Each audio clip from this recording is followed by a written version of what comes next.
सलाम अलैकुम प्यारे बच्चों। आज का हमारा मौजू है दो हरफी जोड़। अस पोर अम ब्रोह अक लट ज हरफी जोड़ आज परो बे गो तह प्रैक्टिस अमिच। गोडनुक बे बे दुयम सीन बे सीन क्या गो बे सीन गो बस बस मन सफ़र करान तथी वनान बस। ब्याक पे नून गो पन पन सत पलवन टेब दिवान सो पन गोट तथ वनान पन। जिम गाफ जग जगस मज त्रेश त्रावान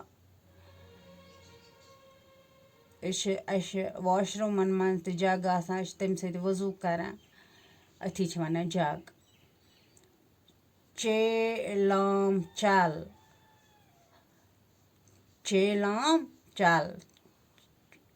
पकान अथ वनान चल यानी कि पख। नून लाम नल नलकस आब वसान सो आब रटान चवान त्रेश तो तथ वनान नल। हे जीम हज गसान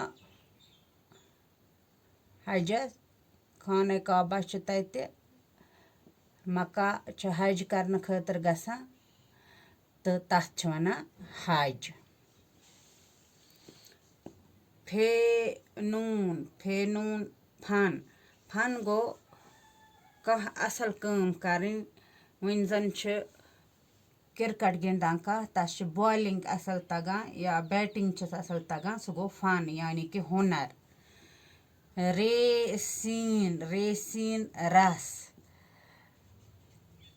पोशन यमन फ्रूटन मन रस आसान खेवान अम्ब खेवान या फुलगू क्या वन अत खरबूज खेवान या हेंद वेंद खेवान तथ सो रस नेरान तथ वनान रस। नून बे निब आसान पेंसिलस तम सत पत लेखान तथी वनान निब।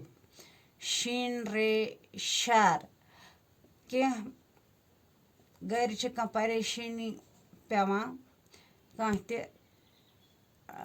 टेंशन गसान कह तथ वनान शर यानी कि परेशानी पेन।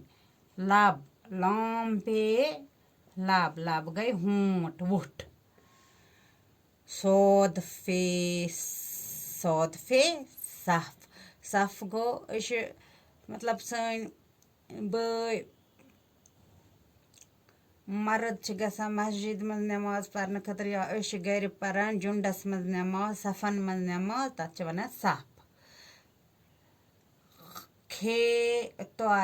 खेतोय खत क्या गो चिठ लेखान अकिस रिश्तेदार आसान नेबर पत तमन खत लेखान खत के जरिए तमन हाल चाल पृछान क्या ठीक क्या दलील कोत गो क्या गो यह खत के जरिए वन अत वनान खेतोय खत। गोब्रियो इम लिखो तुम कॉपी पे तो पत कर अत गर प्रैक्टिस। खुदा हाफिज।